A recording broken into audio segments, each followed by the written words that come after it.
Today we're on the Hawaiian island of Lanai, an island with very few people on it. We were making our way to the beach to take some pictures and stopped at 3 other places along the way. So let's take you along for the walk and show you how many different looks you can get while just taking one walk. I was traveling pretty light with an A7 III with just 2 lenses, an 85 1.4 and a little tiny 35 1.8. Both had ND filters and a polarizing filter. I'll get more into that in another video. The first place we stopped was a clearing with some nice backlit tropical leaves, which I wanted to feature and expose for, so I really didn't need that much light on her face, so I had the lights pretty low powered. My 2 lights that I was carrying was the usual Godox AD600 as my main light, and I was using a 10-degree honeycomb grid to put a little spot of light just on her face and not wash out the whole scene. And as a side light, I was using a little AD200.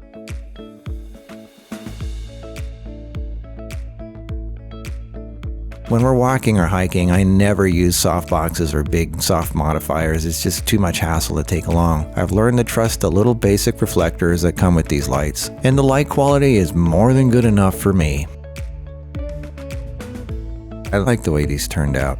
For some reason, these pictures remind me of kind of an advertising look from the 70s, I think. Alright, the next location is something you would never expect to see on a tropical island. It's kind of a storybook dark forest. It was really, really different. And I said, we've got to take a picture here. I wanted to have her be like this little spot of light in this big, dark, gloomy forest. So again, I used my honeycomb grid on the AD600, which put a little spot of light only on her and nowhere else. And it worked. I used the little 35 1.8 for these pictures. This is a great shot for when you're reflecting about life and feeling like you're all alone or depressed or something like that. I don't know. But photographically, I really like it. Alright, so then we moved on and finally made it to the beach. Whole different look again. And we had to do some shipwreck pictures. We love doing those things. We have our little shipwreck dress here. Again, 85 1.4 G Master, A7 III, Godox AD600 key light with a 10-degree honeycomb grid, and an AD200 as a side light.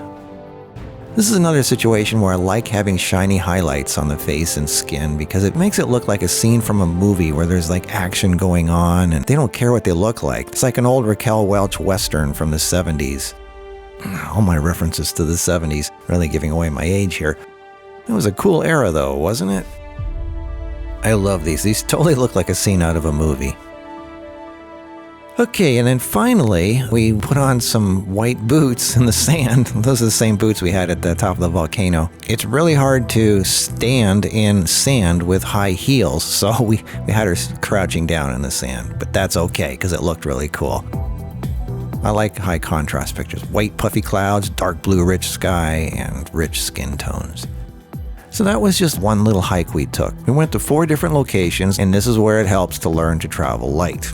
Now you can see why lugging heavy equipment to 4 different locations is not something you want to do. So I like to have the minimal amount of stuff possible. Anyway, I hope this inspired you, or at least gave you some kind of entertainment for a few minutes. We love taking you along on our little journeys. They're kind of educational and fun. So tell your friends about Marcus Pick, subscribe, and we'll see you in the next video.